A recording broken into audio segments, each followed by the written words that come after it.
উত্তরাধিকার সূত্রে পেয়েছি শুধু এক গুচ্ছ চাবি, ছোট বড় মোটা বেঁটে নানা রকমের নানা ধরনের চাবি। মা বললেন, যত্ন করে তুলে রেখে দে। তারপর যখন বয়স বাড়ল, জীবন এবং জীবিকার সন্ধানে পথে নামতে হলো, পকেটে সম্বল শুধু সেই একগুচ্ছ চাবি।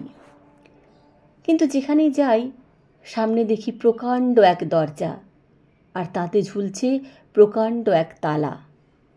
পকেট থেকে চাবির গুচ্ছ বের করি, এ চাবি সে চাবি ঘোরাই ফেরাই, লাগে না, খোলে না। শ্রান্ত হয়ে ঘরে ফিরি।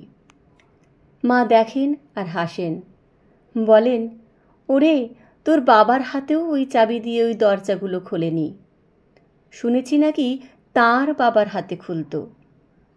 আসল কথা কি জানিস?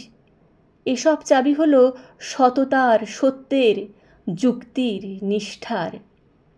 এসব দরজাগুলো খোলে না। তবুও তুই ফেলে দিস না। তুই যখন চলে যাবি তোর সন্তানদের হাতে দিয়ে যাস এসব চাবির গুচ্ছ।